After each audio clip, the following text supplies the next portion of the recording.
Hello, I'm Mary Staver, President of the Royal Neighbors Foundation. We're pleased you've joined us today for the webinar on the Holidaze, Celebrate in Style Without Breaking the Bank. Our foundation is a public charity dedicated to building women's futures through financial education. And through the foundation, we host several programs that support our mission.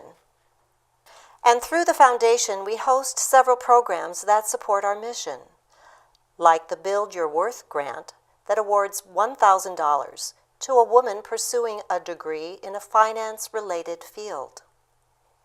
Here you see our 2018 scholarship winners.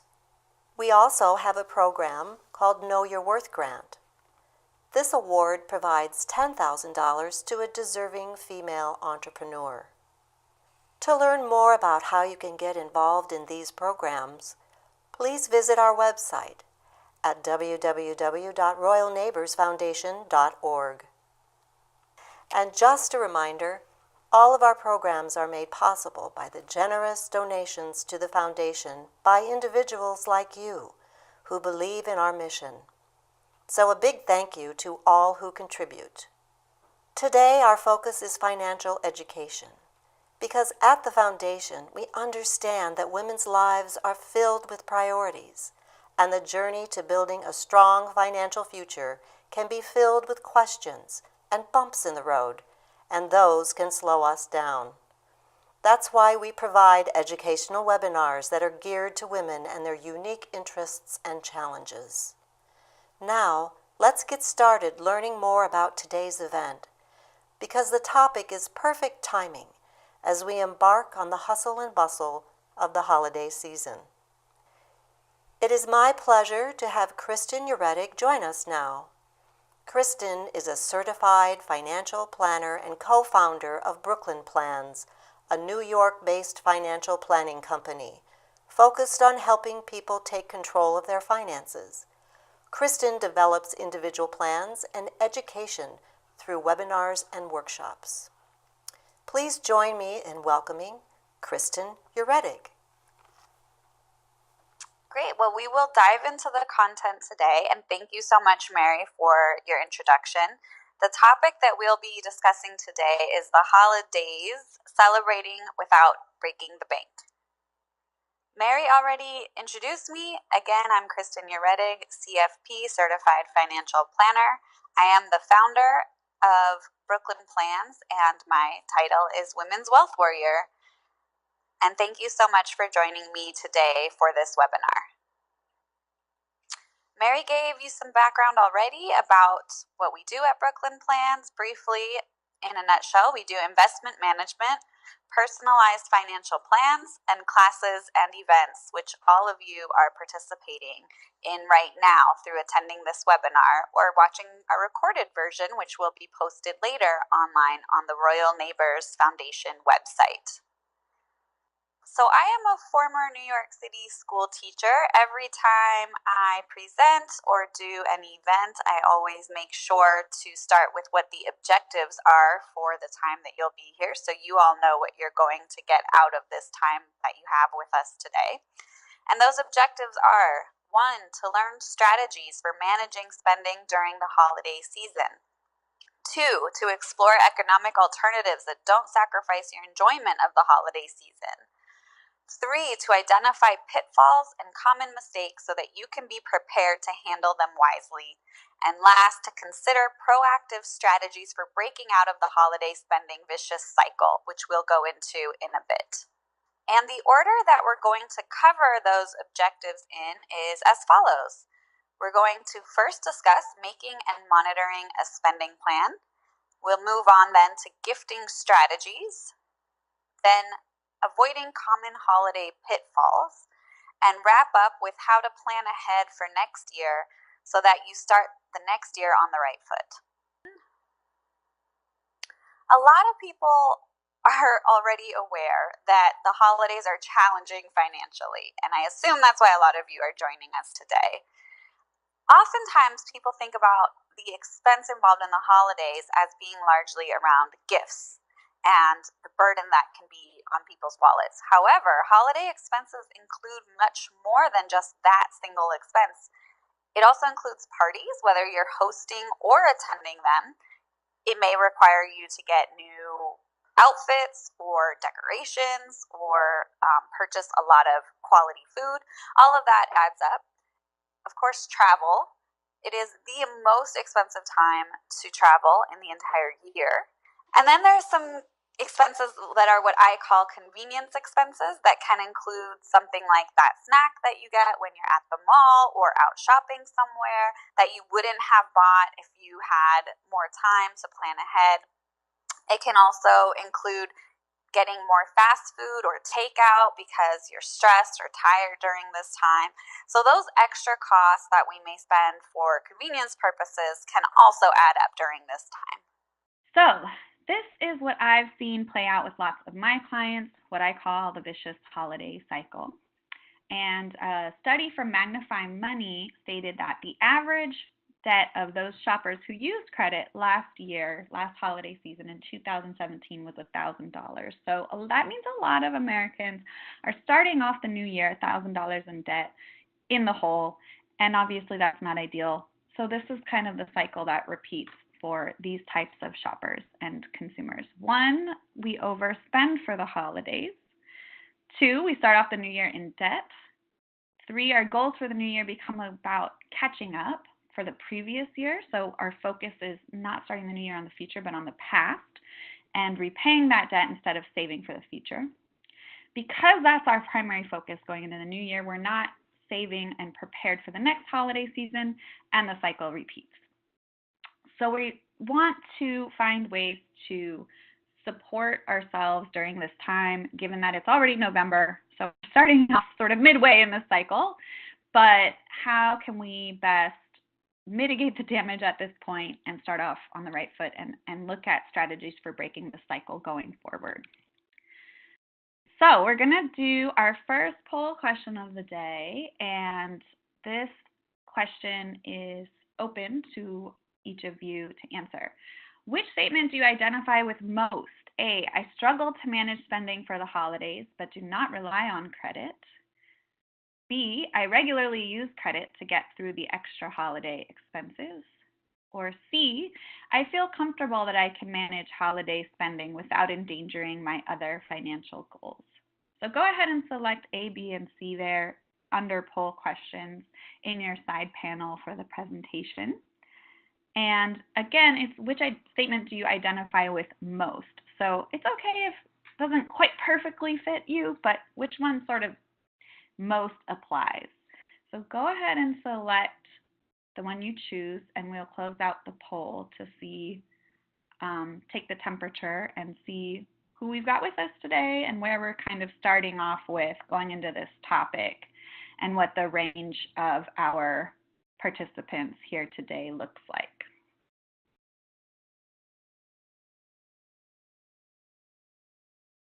Okay, so we've closed that poll, and we have our results. So we've got about half and our 22% and 22% divided between A and C. So the majority are between A and C. So we seem to be mostly not using credit, it sounds like. Some people are struggling a bit and some people feel comfortable. And then we do have a couple of people in that B category. Yeah, I'm going to need to use credit. So I'll make sure to also address those of you that don't feel like you're using credit regularly, since that's a lot of you out there, and make sure that we have some tips for just managing expenses and planning going forward. And even if you do feel comfortable, I hope you can walk away with a few new strategies today that you maybe hadn't thought of to increase your comfort margin this holiday season. Let's talk about making and monitoring a spending plan. And when I say spending plan, I mean specifically for the holidays. So the first thing we want to consider is gift expenses, since that's the bulk of what a lot of us spend on for the holidays. the first question that's important to ask yourself is, what's the total amount I can spend? And this question often doesn't get asked. What we do is we start spending, we may make a list, we know what we want to get people, but we don't think about how it all adds up and what really we can do. So then we get a little bit of creep, we spend $20 here, $40 there, $100 there, and suddenly it adds up to quite a bit of money that we really, had we thought it through, we might realize was not affordable for us. So we want to reverse that process and think first, okay, how much can I spend this holiday season? After you have that number, I suggest prioritizing your gift list. So I've had clients that are very generous. People kind of run the gamut on this, but I have clients that, they give gifts to everyone in their office, all of their friends. Some people are naturally givers, and I certainly don't want to dissuade people from doing that. But I would ask people to prioritize who is the most important. Oftentimes, certain people don't really even expect a gift, and it's always nice to, if you can, but if you can. So who are the most important people that you need to give a gift to, and put them at the top, and then do the math. If you have a total that you've landed on that you can spend, then how far down the list can you get with the amounts that you've got, and get gifts that are appropriate for those people and those relationships. Then this often does not get considered in the holidays. We also want to consider other additional expenses.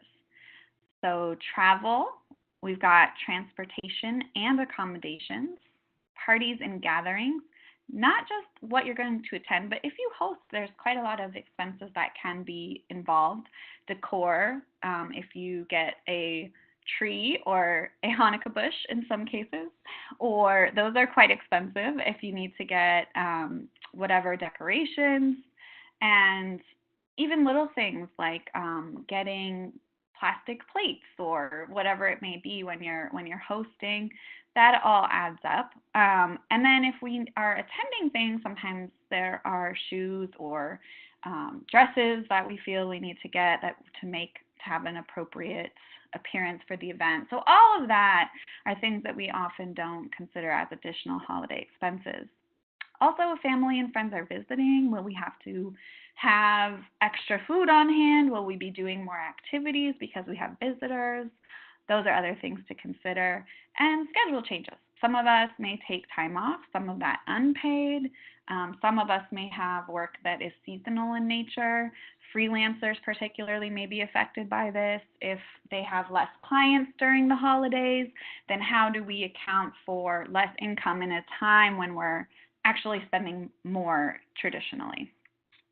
So these are the expenses that we have to anticipate and include in our plan. And then we make the plan. So we know our number, total holiday spending, gifts, travel, parties, etc. And then we identify sources of funds. Okay, how are we going to pay for all these things that we want to do this holiday season? Is it through savings? Are we going to pick up extra hours or extra side work? And once we've done that, then it's important to do our best to avoid debt. It sounds like many of you are doing, but some of us are still learning to or struggling with. And then we adjust as needed and track our progress. So it's important not to just make the plan, right? Because a lot of us are good at that. It's following the plan where it can be more challenging. And because this is a short term, right, from now through the new year, I guess we're looking at about 6 weeks or so. So I find it a lot easier to stay on top of a plan in a shorter time frame, like running a sprint instead of a marathon. So it's easier to tackle that in a more tight time frame. Let's talk about some gifting strategies. So these are ways that you can continue to give and let people know that you love them and you're thinking about them, which honestly I find for most people is behind the giving. They want to surprise people. They want to value the people in their lives that are important. So what are some ways we can do that and really let people know we care, give them thoughtful gifts without spending a ton of money? One suggestion is an experience gift. So you can give things like a picnic in the park, a trip to a bowling alley. This is a great opportunity to check Groupon. They have a lot of experience types of gifts. Homemade items are another suggestion. Crafts or kids' artwork can be a great gift to give, and people often appreciate and treasure those. Thoughtful gifts, noticing the little things, will make people feel very special. And an example that we included in one of the articles that I prepared for Royal Neighbors Foundation's website on their reading room, if you check their website, you'll see the most recent article talks about this. If your sister-in-law, for example, expresses an interest in Elizabeth the Great and says, she just fascinates me, and you make a note of that, and then you get a biography of Elizabeth the Great, she will feel like you really listened to her and that was a special gift, even though a book may not cost very much for you to buy.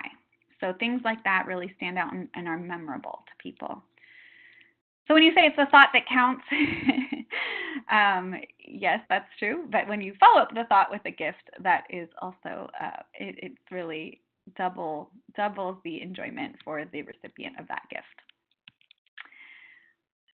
Also, some people have a lot of compromised arrangements with families where they feel like there's an expectation to give, or among friends or among coworkers. A lot of times offices will set up a sort of alternative gift arrangement to mitigate everybody giving everybody a gift and make it affordable and have everyone participate through some sort of, a lot of us are familiar with Secret Santa or White Elephant. Those same strategies can be applied in families, and I know of families that do that, as well as groups of friends or whatever other communities you have where you may feel an obligation to gift. And it's worth discussing with people. A lot of times it may be an uncomfortable conversation to have, but a lot of people are experiencing a lot of stress during this time of year. And I'd say a good deal of that is financial in nature. And chances are, if you're feeling stressed out and like your resources are tapped, other people in your network, in your community, may very well be feeling that same feeling and may be quite honestly relieved to be free of an obligation that they anticipated having. So here are some suggestions. I'll quickly go over them since a lot of you are probably familiar with these rules and arrangements. There's Secret Santa. If you do not want to participate in the Santa aspect of that, it also can be called Pollyanna Swap for a more non-denominational title. And in that, each person draws a name and buys a gift for that particular person. So there is a pool of names, and each person is drawn, each person gets a gift, each person receives a gift, and you don't tell the person who it's from until the day of, or sometimes you can open them and you have to guess based on what you got in a group. The next one is White Elephant. That is where everybody buys a gift for anybody else in that group, and there's lots of different rules for this one, but the first person generally would open a gift. The second person that would pick a gift and open it, or they have the option to take the first person's gift, and the first person must pick a new gift. So that's another way to limit the amount of gifts a group needs to get.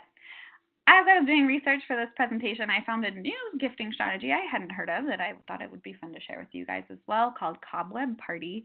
And in this one, all of the gifts are arranged around the room with a piece of string and then attached to the gift. And then you mix them all up in the center, forming a cobweb, and leave loose ends out on the perimeter of the cobweb. And each giver picks a string, and then their gift is, they have to untangle the string, and whatever gift is at the end of their string is their gift. So I had not heard of that one and thought that was sort of interesting. And then this is not necessarily a gift-giving arrangement, but a suggestion for a group doing gifts.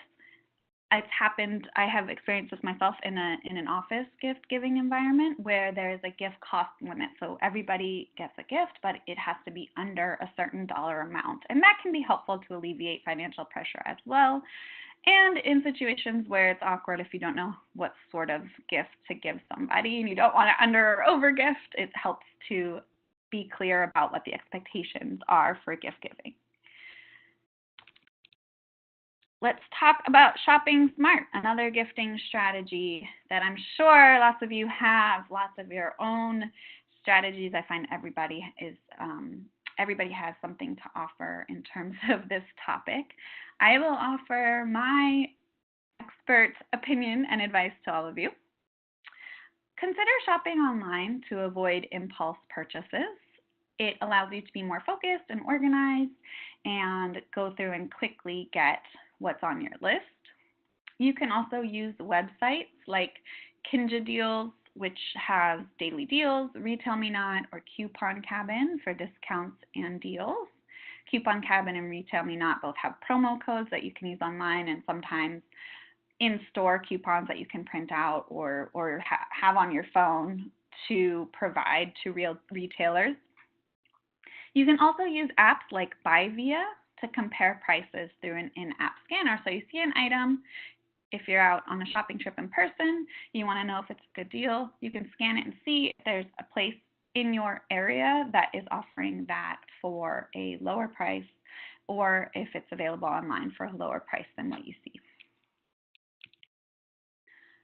Let's do another poll question and hear from you guys.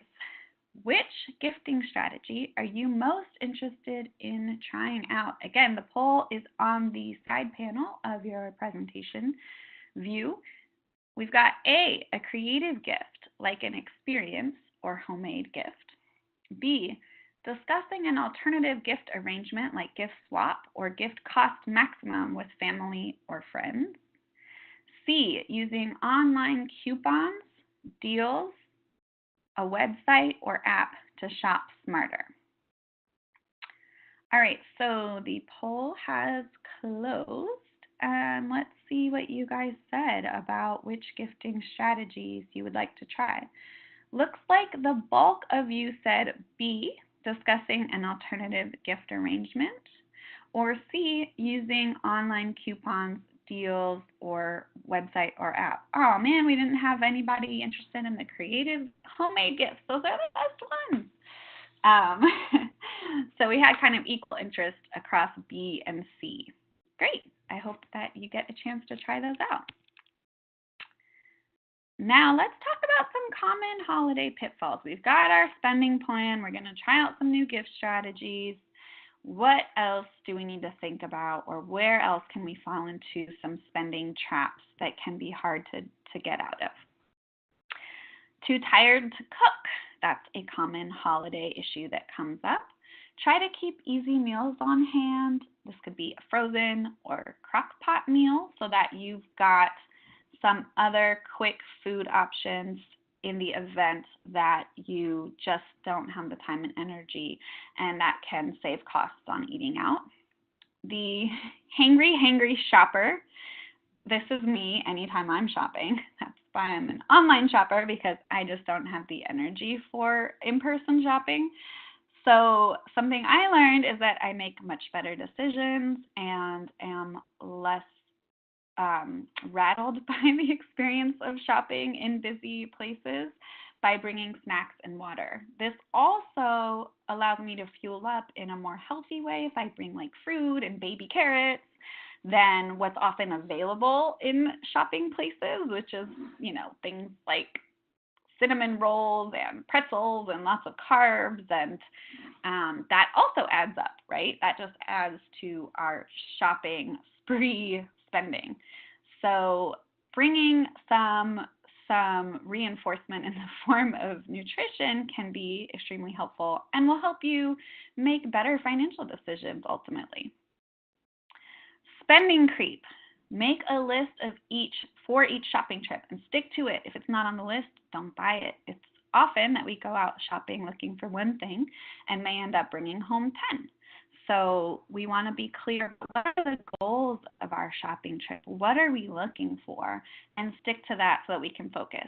Oftentimes, once we get in a store or in a shopping center, we get overwhelmed, we get distracted, and that can often lead us to poor financial decisions. The 24-hour rule, if you're about to make a big purchase, give yourself a cooling off period. This one, a few of these actually come from my mom. My mom always said if it's over $100, you got to sleep on it.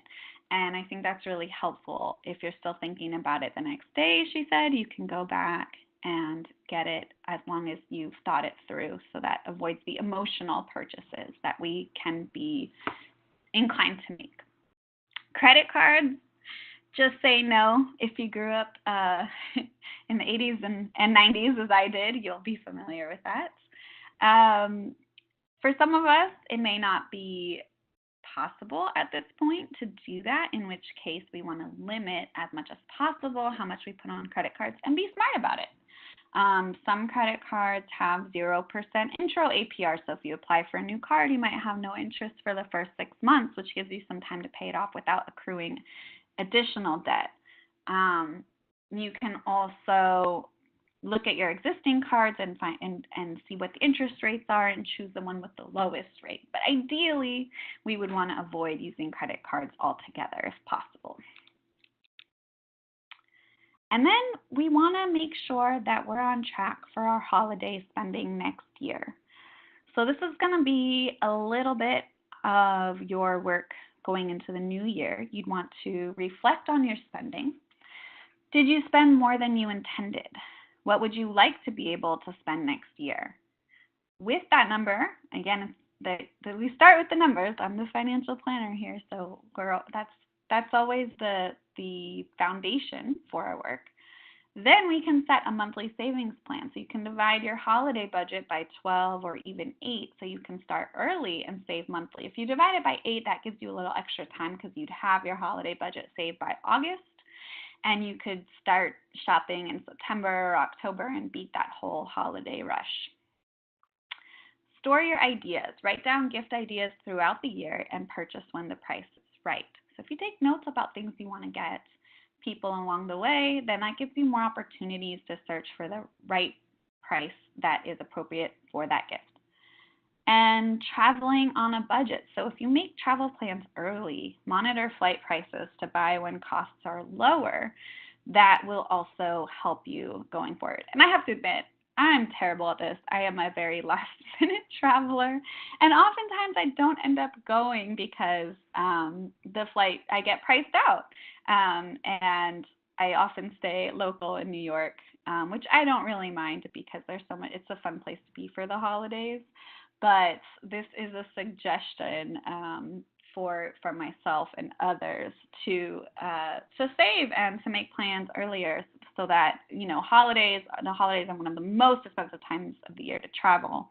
And also part of me feels like it's not. I'd rather travel, as a saver and a deal of one who values deals. I'd rather travel and see family at other times of year when it's not so expensive and not so crazy. So that's part of why I also don't end up often traveling. It's not just that I miss the boat on deals, but if you know you are a holiday traveler, you're gonna do it, you might as well start early, because those price hikes just get higher and higher the closer you get to the holidays, as a lot of people make last minute plans. And that brings us to poll question number 3, which I believe is our last poll for the day. So again, you want to quickly do that in the right side panel of your view here of the webinar. And poll question number 3 is, which strategy are you most interested in trying out to avoid holiday pitfalls? Again, most interested in. Doesn't have to be exactly your top, or it doesn't have to exactly fit, but the one that you'd most like to try. A, bringing snacks and water on a shopping trip, my personal favorite. B, the 24-hour rule. C, making a shopping list and sticking to it. Or D, not using credit for holiday purchases, accepting the credit card challenge. So go ahead and quickly log your answer there on the right-hand side before that poll closes. Which strategy are you most interested in trying out to avoid holiday pitfalls? Give you guys another 5 seconds or so to answer that one before we share our results to see how you guys are planning to navigate some common spending traps for the holiday. I'm curious to see what is most interesting to all of you out there watching today. Oh, C was a popular choice. 2/3 of you said C, making a shopping list and sticking to it. And 1/3 of you said D, not using credit for holiday purchases. All right, so nobody took me up on the snacks and water. You can do that one too. You said most interested, so maybe you're going to do all of those.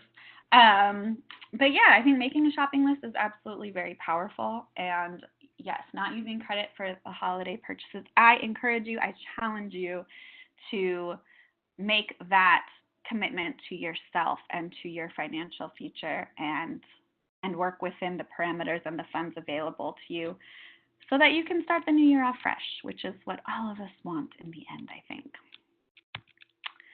Great, so I want to review what the objectives were before we open it up to Q&A. I promised you that we would learn strategies for managing spending during the holiday season. We talked about that. To explore economic alternatives that don't sacrifice your enjoyment of the holiday season. So we talked about some ways you could still travel, but do it more economically, give more economically.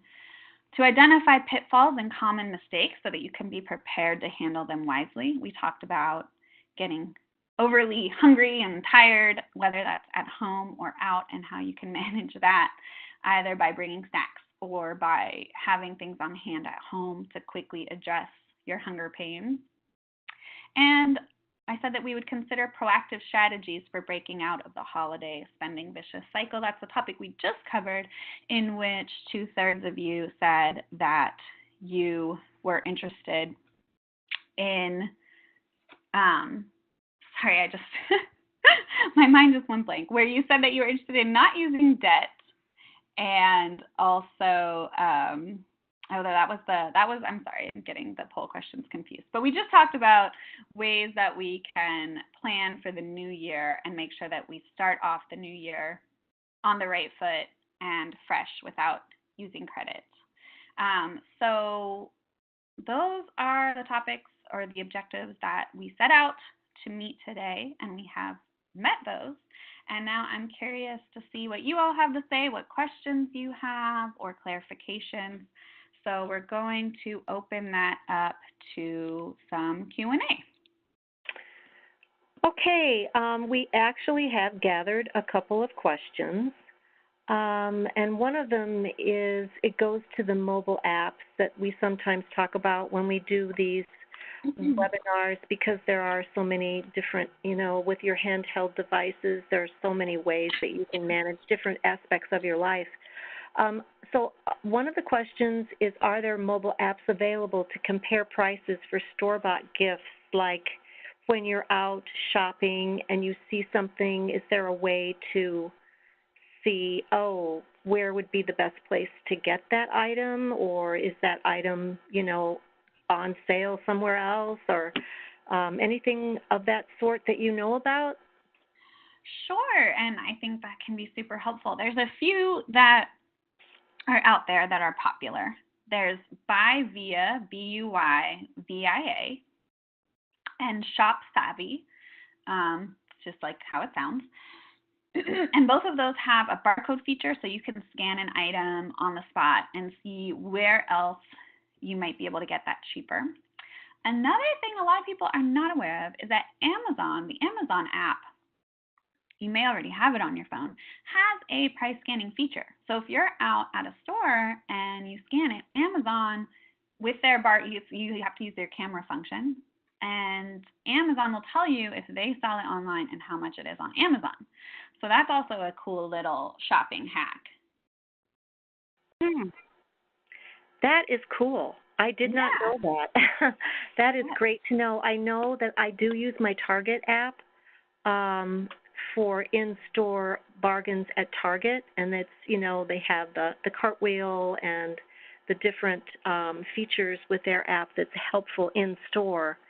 But that's amazing that Amazon is just, they're just animals out there, aren't they? They're everywhere. They're in everything.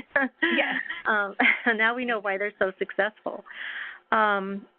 Another question that we had was, what method do you recommend for keeping track of holiday-related purchases? Like if you do have something like a Christmas account or holiday account rather, and you have X amount to spend, is there some way of tracking it? I mean, I guess there's always the Excel spreadsheet or the pencil and paper. Anything else that you're aware of to kind of keep us within that X amount that we're trying to keep our costs down? Sure. Yes, there is the old-fashioned writing it down, pen and paper, also Excel spreadsheets. There's also apps. Mint.com is a website and app that will sync your bank information, show you your transactions. It could also be just your bank transaction activity, following that and tracking it. My personal favorite is to open a separate savings account for the 4 goals that you have, and one of those would be holiday spending. That makes it super crystal clear. You don't have to fuss too much with managing your transactions because you have a pot of money that you've set aside, and when it's gone, right? And that can be a savings account at your brick and mortar bank. It could be a savings account on an online bank like Capital One 360, Ally has, Discover has an online account, USAA has online savings accounts. So a lot of places have this feature, and then you would have to transfer those funds to a checking account in order to use them. That's sort of the caveat, but I kind of like that you have to transfer the funds over because it takes a couple of days, which is like a built-in cooling off period. And a lot of my clients actually express the desire to have a separation between their spending accounts and savings accounts, which is something I encourage, so that they're not as easily tempted to draw from it. So that would be the ideal, in my opinion. Yeah, that is interesting because it does kind of give you some time also to think about purchases, and maybe, that buyer's remorse thing kicks in. Yeah. So I kind of like that cooling off period is probably, a good idea.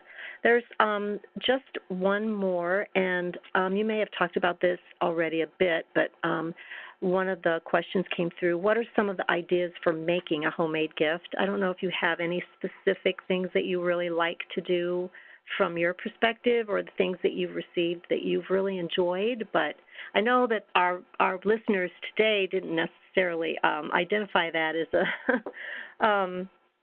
an option, but I'm just, we have a viewer that's curious about that. Sure. So this could run the gamut. When I say homemade gifts, a lot of people think, oh, I'd have to be crafty, right? And some people naturally are. And if you are, you probably have ideas because you tend to enjoy making crafts. But it doesn't necessarily have to be something super creative. It could be, if you're a knitter, then you could knit a scarf or a hat, right? If you don't have a craft like that you engage in, then my sister-in-law is a very thoughtful gift giver. And I remember one year she gave my parents a very nice picture of the 3 of us. I have 2 older brothers, me and my brothers, in a nice frame. And it was very thoughtful because she actually took the picture herself. Nowadays, everything's digital, so you have to go through some effort to get it developed, and picked out a nice frame and had that ready for them. To me, that's a homemade gift because you put that together yourself. And there's a lot of things online now that you can do, like you can make photo albums and scrapbooks, and they have online layouts, so you don't have to do as much of that legwork. You plug in your pictures to a predetermined format and can have it bound nicely like a book, and that can be a really thoughtful, nice gift. I actually, one year, I was curious and I kind of dabbled in candle making, which is surprisingly quite easy. You get a few balls of wax and some scents and some molds, and I made a whole bunch of candles. Oh gosh, I think I did candles one year and soap one year, which is also quite easy. And man, that was really cheap, and got to be kind of creative, and got a whole bunch, was able to give like everybody in my orbit a gift, because, you know, a bar of soap or a candle wasn't difficult to give people. So those are some ideas. That one is a little more involved. I probably wouldn't do that today, having an infant and running a business, but you know, at one point I had a little more time and interest in spending the time to do that. Okay, well, Kristen, thank you. That was thoughtful and interesting. I know baskets are always fun too, to put related items in, and it seems like you're giving more, and you're not just really giving more. You just put some thought into how to gather some items together, and so appreciate your thoughts on that. And I think that's all the questions we have. Great. Well, thank you so much, everybody, for your questions, and I'm happy that you were thinking about this content rather, and had some more questions you wanted addressed, because those were great questions to think through. So thank you, all of you, for joining on what is most likely your lunchtime hour, and for sharing that with us. Please keep in touch. Brooklyn Plans, our website's brooklynplans.org. We're on Instagram, Twitter, YouTube, Brooklyn Plans, and Facebook, we're brooklynplans.org, and we have a private group, the Women Wealth Warriors group, where we share tips and tricks on finances. If you'd like to join, send us an invite and we'll add you to the group. And Royal Neighbors Foundation, please check out their website, royalneighborsfoundation.org. I also mentioned the reading room. We have monthly articles that I create and that Royal Neighbors collaborates with me to augment and publish on their site. So every month you'll find new and timely content. Please check out their website and the reading room, and that is their Facebook page and their phone number if you'd like to get in touch. That is our presentation for today. Please check both of our websites. We will post when we have an upcoming webinar scheduled next, probably sometime in the spring. And in the meantime, we will have new monthly content on the Royal Neighbors Foundation website in the reading room. And we really appreciate all of your time. And please stay in touch and enjoy the holiday season. And we hope you can enjoy it and enjoy your financial reality after as well. It's certainly possible. I encourage you to look out for yourself this holiday season and your finances, because you deserve it. And enjoy. Bye, everybody. Have a great day.